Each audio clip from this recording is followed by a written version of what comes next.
إن الله وملائكته يصلون على النبي يا أيها الذين آمنوا صلوا عليه وسلموا تسليما. صلى الله عليه وسلم. ازيكم يا بناتي، ازيكم يا اخواتي، يا رب تكونوا بخير. النهارده هنعمل فيديو مهم جدا عن اللي بتعمل مطبخ جديد، وهقول لكم عن مميزاته وعيوبه. اول حاجه هتكلم الاول زي ما انتم شايفين كده، ده شكل المطبخ اللي انا عملته. هنبتدي هنا من اليمين زي ما انتم شايفين كده ترتيبه، وهنا على ايديكم الشمال في تلاجتين، تلاجة فضي وتلاجة سودا. التلاجات دي مش عايزة اقول لكم باظت من ركنتهم جنب بعض، فانا نقلت واحدة من جنب واحدة. هفرجكم عليها واوريكم انا عملت ايه علشان التلاجة مش تبوظ.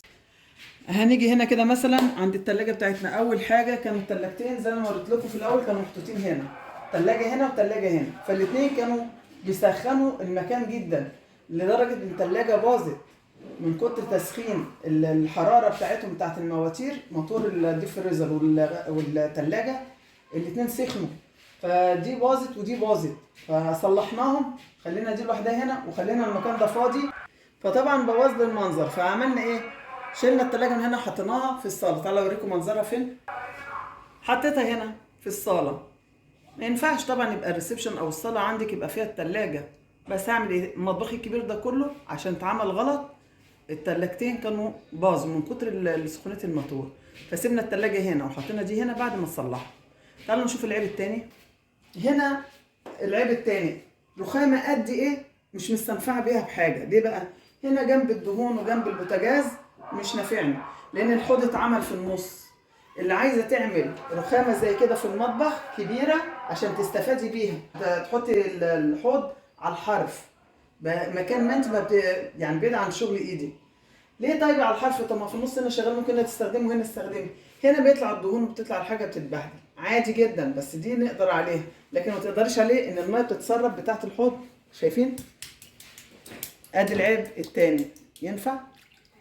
وكل شويه لازم ننزل الميه على الحوض، ومن هنا عامل لي فتحه بتنزل لي الميه على الارض، فيا مبهدله لي الارض يا مبهدله لي الرخامه زي ما انتم شايفين. فنسيبها من هنا علشان الميه ما تنزلش، يا اما نسيبها مفتوحه وتنزل فبتبهدل الريسبشن، بتبهدل الريسبشن وبتبهدل الارض هنا، فما ينفعش. دي كانت تاني غلطه. تعالوا اوريكم غلطه كمان. هنا الجزء ده علشان البوتاجاز محطوط اليمادي، فهو قفل لي ديت وباخد استخدامها من جوه، يعني لازم افتح الضرفه واخد الاستخدام من جوه. طب انا واحده زي كبيره في السن او تعبان او عامله عمليه في ظهرها، اوقات ازاي واشتغل؟ ده برضو كان من اخطاء المطبخ. السلام عليكم ورحمه الله وبركاته. طب والصوت؟ يلا. رابع حاجه معانا الجزئيه دي، عشان ادخل جوه ما اعرفش ادخل جوه انضفها لان كبيره جدا معايا، فعشان ادخل مساحه كبيره عشان انضف او اجيب حاجه من جوه، المساحه كبيره جدا. وغير كده انا عليته، المفروض ان هو يقول لي لا، المفروض ان الرف ده ينزل شويه، ما يبقاش عالي قوي كده عشان يبقى استخداماتي، فاهماني؟ بس ده كان طلب وده كان غلط. فانا بقول لكم على الاخطاء اللي انا عملتها بتاع الالمونتانا عملها.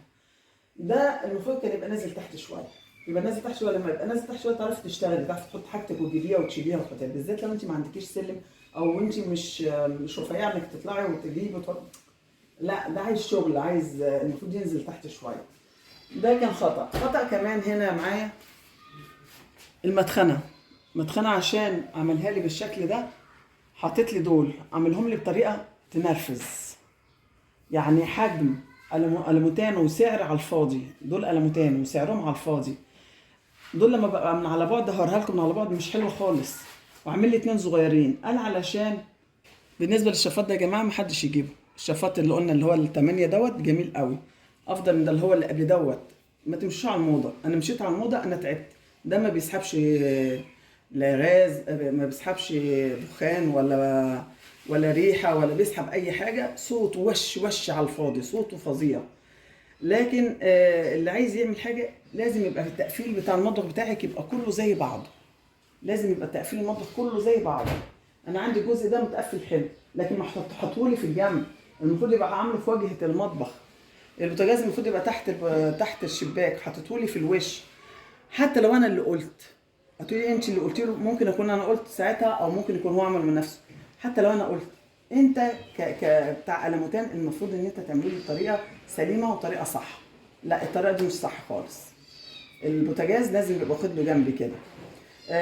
الجزء اللي هو اللي جنب البوتاجاز اللي زي ده اللي اتكلمنا عنه، لازم يبقى فيه ضرفه ويما صحاره فيها، علشان ما تضايقناش في الفتح وفي القفل. في حاجه كمان، دي جميله قوي انها فوق الحوض، جميله قوي. بس يا جماعه بصوا، اسيبها بتنزل لوحدها. دي تاني مره، دي صلحتها قبل كده، يعني اتركبت قبل كده مع الحاجه وباظت وصلحتها، وهي عايزه تصلح لتاني مره او ايه، تتصلح لتالت مره. يعني عملتها قبل كده مره في اول التركيب، ما انا باظت، رجعت صلحتها تاني باظت، دلوقتي عايزه اصلح لتالت مره، فما ينفعش. طب هنعمل ايه؟ في حاجه اسمها ضرفتين كده، يا اما يتعمل بشكل ايه جميل افضل من ده. هو ده حلو انها مغطيه بصراحه، لكن المفصلات دي اهم حاجه في انها المفصلات بتاعتها تكون ممتازه. ما تستخسريش في حاجه مهمه، حاجه بتستعمليها ليل ونهار بايديكي، لازم تستعملي المفصلات دي تكون سليمه، تكون كويسه. انا امنته ان هو يعمله كويس، فهو دوت اخر حاجه عمله لي، او ده اللي انا وصلت له، فده بيعلمني انا.